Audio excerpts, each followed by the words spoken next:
अध्याय 2 सांख्ययोग भाग 3। मित्रांनो, मागील भागात आपण पाहिले की आत्मा हा जन्म घेत नाही आणि मरतही नाही। आता श्लोक 21 ते 30 मध्ये भगवान श्रीकृष्ण या आत्म्याच्या स्वरूपाचे अधिक सखोल आणि तर्कशुद्ध वर्णन करत आहेत।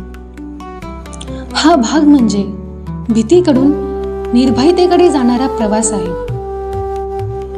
श्रीकृष्ण अर्जुनाला विचारतात की जो आत्मा शस्त्राने कापला जात नाही किंवा अग्नीने जळत नाही, त्याची हत्या कोण आणि कशी करू शकेल?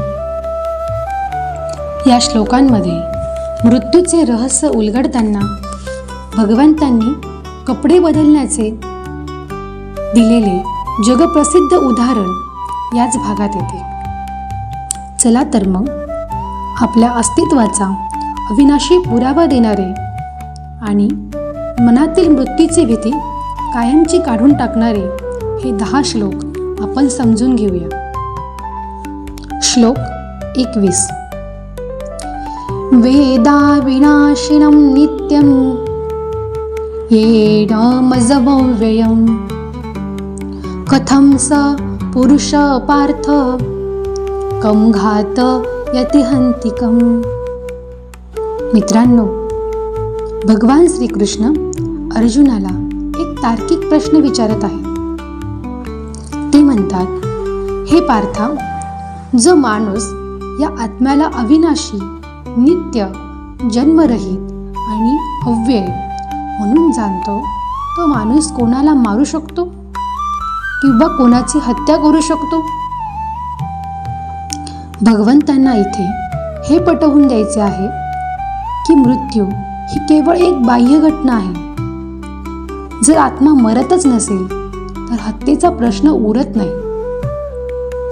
जेव्हा आपण स्वतःला देह मानतो तेव्हाच आपल्याला मरणाची भीती वाटते, पण जेव्हा आपण स्वतःला आत्मा म्हणून ओळखतो तेव्हा आपल्या मनातील सर्व प्रकारचे भय आणि हिंसेची भावना कायमची संपून जाते। श्लोक 22। वासांशी जीर्णानि यथा विहाय नवानि गृह्णाति नरोपराणि तथा शरीराणि विहाय जीर्णा नन्यानि संयाति नवानि देहि। हा गीतेतील सर्वात प्रसिद्ध श्लोक आहे, जो मृत्यूचे गूढ अत्यंत सोप्या उदाहरणाने उलगडतो। श्रीकृष्ण म्हणतात, ज्याप्रमाणे मनुष्य आपले जुने आणि फाटलेले कपडे बदलून नवीन कपडे धारण करतो, अगदी त्याचप्रमाणे हा आत्मा जुने झालेले शरीर सोडून नवीन शरीरात प्रवेश करतो। मित्रांनो, आपण कपडे बदलताना रडतो का? तर नाही। मग शरीर बदलताना शोक का करावा? मृत्यू म्हणजे जीवनाचा अंत नसून तो केवळ एक बदल आहे। आत्मा हा एक प्रवासी आहे आणि शरीर हे त्याचे केवळ एक वाहन। हे सत्य स्वीकारले की प्रियजनांच्या जाण्याने होणारे दुःख आपण सहन करू शकतो। श्लोक 23। नैनं छिन्दन्ति शस्त्राणि नैनं दहति पावकः न चैन क्लेदयन्त्यापो न शोषयति मारुत। या श्लोकात श्रीकृष्ण आत्म्याच्या सामर्थ्याचे वर्णन करत आहेत। ते म्हणतात, या आत्म्याला शस्त्रे तोडू शकत नाहीत, अग्नी जाळू शकत नाही, पाणी भिजवू शकत नाही आणि वारा सुकवू शकत नाही। विचार करा, आपण ज्या पंचमहाभूतांनी बनलो आहोत ती भूते आत्म्याला स्पर्श करू शकत नाही। हा आत्मा कोणत्याही भौतिक शस्त्रापेक्षा किंवा नैसर्गिक शक्तीपेक्षा अधिक सूक्ष्म आणि शक्तिशाली आहे। आपण अनेकदा बाह्य संकटांना घाबरतो, पण भगवंत आपल्याला खात्री देत आहेत की तुझे मूळ स्वरूप इतके सुरक्षित आहे की विश्वातील कोणतीही शक्ती त्याला नष्ट करू शकत नाही. हे ऐकल्यावर आपल्याला एक विलक्षण आंतरिक बळ मिळते. श्लोक 24. अच्छेद्यो यमदायोय मक्लेद्यो शोष्य एवच नित्य सर्व गतस्तानु रचलोयम सनातन. श्रीकृष्ण आत्म्याचे स्वरूप पुन्हा अधिक स्पष्ट करतात. ते म्हणतात की हा आत्मा तोडला जाऊ शकत नाही, जाळला जाऊ शकत नाही. तो नित्य आहे, सर्वव्यापी आहे, स्थिर आहे आणि सनातन आहे. सर्व गतः म्हणजे तो सगळीकडे आहे. स्थाणू म्हणजे तो खांबासारखा अडळ आहे, तो कधीही बदलत नाही. आपण बदलणाऱ्या जगात राहतो, जिथे दररोज काहीतरी नवीन घडते आणि जुने नष्ट होते. अशा अस्थिर जगात हा आत्मा एकमेव स्थिर घटक आहे. जेव्हा आपण या अढळ तत्वाचा आधार घेतो तेव्हा जगातील वादळे आपल्याला डळमळीत करू शकत नाहीत. हे ज्ञान आपल्याला जीवनातील चढ उतारात स्थिर राहायला शिकवते. श्लोक 25. अव्यक्तो यमचिंतोय मविकार्यो यमुच्यते तस्मादेवं विदित्वेनं नानुशोचितुमर्हसि. मित्रांनो, आत्मा हा डोळ्यांनी दिसत नाही म्हणून तो अव्यक्त आहे. तो बुद्धीने पूर्णपणे समजत नाही म्हणून तो अचिंत्य आहे. आणि त्यात कोणताही बदल होत नाही म्हणून तो अविकार्य आहे. श्रीकृष्ण अर्जुनाला म्हणतात, या आत्म्याचे असे स्वरूप जाणून घेतल्यानंतर तू शोक करणे योग्य नाही. आपण का रडतो? कारण आपल्याला वाटते की काहीतरी कायमचे हरवले आहे. पण भगवंत सांगतात, जे हरवूच शकत नाही, ते बदलूच शकत नाही, त्याबद्दल दुःख करणे व्यर्थ आहे. हा श्लोक आपल्याला पूर्णपणे चिंतामुक्त करतो. आत्म्याचे हे अढळपणा समजले की मग जीवनातील कोणतीही हानी आपल्याला दुःख देऊ शकत नाही. श्लोक 26. अथ चैनं नित्यजातं नित्यं वा मन्यसे मृतं तथापि त्वं महाबाहो नैवं शोचितुमर्हसि. मित्रांनो, भगवान श्रीकृष्ण येथे अर्जुनाला एका वेगळ्या तर्काने समजावत आहेत. ते म्हणतात, हे महाबाहो, समजा जर तू असे मानत असशील की हा आत्मा वारंवार जन्म घेतो आणि वारंवार मरतो, तरीही तू असा शोक करणे योग्य नाही. श्रीकृष्ण इथे अर्जुनाच्या पातळीवर येऊन विचार करत आहेत. आपण अनेकदा विज्ञानाच्या किंवा प्रत्यक्ष दिसणाऱ्या गोष्टींच्या आधारे विचार करतो की जन्म आणि मृत्यू हेच अंतिम सत्य आहे. भगवंत म्हणतात की जरी तू आत्म्याचे अमरत्व मानत नसलास आणि जन्ममृत्यूची ही साखळी अटळ मानत नसलास, तरीही रडण्यात काहीच अर्थ नाही. कारण जो बदल नैसर्गिक आणि अनिवार्य आहे त्यावर कोणाचेही नियंत्रण नसते. श्लोक 27.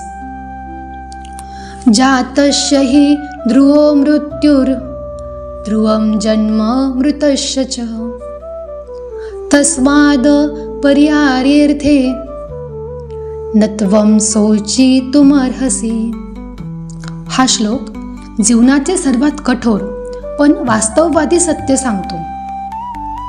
श्रीकृष्ण म्हणतात, ज्याचा जन्म झाला आहे त्याचा मृत्यू निश्चित आहे आणि ज्याचा मृत्यू झाला आहे त्याचा जन्मही निश्चित आहे. हा निसर्गाचा नियम आहे जो कोणीही बदलू शकत नाही. ज्या गोष्टी आपण टाळू शकत नाही त्याबद्दल दुःख करणे केवळ अज्ञान आहे. विचार करा, सूर्य मावळला म्हणून आपण रात्रभर रडत बसतो का? नाही, कारण आपल्याला माहीत आहे की तो उद्या पुन्हा उगवणार आहे. अगदी तसेच मृत्यू हा प्रवासाचा शेवट नसून तो केवळ एक नवीन सुरुवातीचा टप्पा आहे. हे सत्य स्वीकारले की मनावरचे ओझे हलके होते. श्लोक 28. अव्यक्ता दीनी भूतानि व्यक्तमध्यानि भारत अव्यक्त निधनान्येव तत्र का परिदेवना. मित्रांनो, श्रीकृष्ण इथे सृष्टीचे एक मोठे गुपित उलगडतात. ते म्हणतात, हे भारता, सर्व प्राणी जन्मापूर्वी अव्यक्त न दिसणारे होते. जन्मानंतर ते व्यक्त म्हणजेच दिसणारे होतात आणि मृत्यूनंतर पुन्हा अव्यक्त होतात. मग अशा स्थितीत शोक कशासाठी? हे एक फिल्मसारखे आहे. पडद्यावर पात्र दिसण्यापूर्वी कुठे होते आणि सीन संपल्यावर ते कुठे जाते? ते तिथेच असते, पण आपल्याला दिसत नाही. आपण केवळ एक मधल्या थोड्या काळासाठी दिसणाऱ्या शरीराला सत्य मानतो आणि मोह करतो. जे आधी नव्हते आणि नंतरही नसणार आहे ते केवळ मधल्या काळात दिसल्यामुळे एवढी व्याकुळता का? हा विचार आपल्याला स्थिर करतो. श्लोक 29. आश्चर्यवत् पश्यति कश्चिदेन माश्चर्यवद्भवति तथैव चान्यम् आश्चर्यवच्चेन मन्य शृणोति श्रुत्वापेन वदन चैव कश्चित्. आत्मा ही गोष्ट किती गहन आहे हे श्रीकृष्ण या श्लोकात सांगतात. ते म्हणतात, कोणी या आत्माला आश्चर्याने पाहतो, कोणी आश्चर्याने याचे वर्णन करतो, तर कोणी याच्याबद्दल आश्चर्याने ऐकतो. पण हे सर्व ऐकूनही याला पूर्णपणे कोणीच समजू शकत नाही. मित्रांनो, आत्मज्ञान हे केवळ माहिती नसून तो एक अनुभव आहे. आपण पुस्तके वाचून किंवा ऐकून आत्म्याबद्दल बोलू शकतो, पण जोपर्यंत आपण स्वतःला शरीर मानणे सोडत नाही तोपर्यंत आश्चर्य आपल्याला उलगडत नाही. हे गूढ इतके अथांग आहे की जगातील सर्वात बुद्धिमान माणूसही यासमोर नतमस्तक होतो. हे ज्ञान आणि नम्रता शिकवते. श्लोक 30. देहि नित्यमवध्योऽयं देहे सर्वस्य भारत तस्मात् सर्वाणि भूतानि न त्वं शोचितुमर्हसि. सांख्ययोगाच्या या भागाचा समारोप करताना श्रीकृष्ण ठामपणे सांगतात, हे भारता, सर्वांच्या शरीरात राहणारा हा आत्मा नित्य आहे आणि याचे कधीही हत्या केली जाऊ शकत नाही. म्हणून तू कोणत्याही प्राण्यासाठी शोक करणे योग्य नाही. भगवंत पुन्हा एकदा आपल्याला आपल्या मूळ स्वरूपाची जाणीव करून देत आहेत. शरीर लहान असो वा मोठे, मनुष्य असो वा प्राणी, त्यातील चैतन्य शक्ती कधीच नष्ट होत नाही. जेव्हा आपल्याला हे उमजते की आपण किंवा आपले प्रियजन कधीच नष्ट होऊ शकत नाही, तेव्हा आपला जगाकडे बघण्याचा दृष्टिकोन बदलतो. आपण भीतीमुक्त होतो आणि आपल्याला वाटायला आलेल्या कर्माकडे आनंदाने व धैर्याने आपण पाहू लागतो. श्रीमद भगवद्गीतेचे दिव्य ज्ञान रोज संध्याकाळी 6 वाजता ऐकण्यासाठी व नवीन भाग सर्वप्रथम आत्मसात करण्यासाठी आमच्या चॅनलला सबस्क्राईब करा, व्हिडिओला लाईक करा आणि बेल आयकॉनवर क्लिक करा.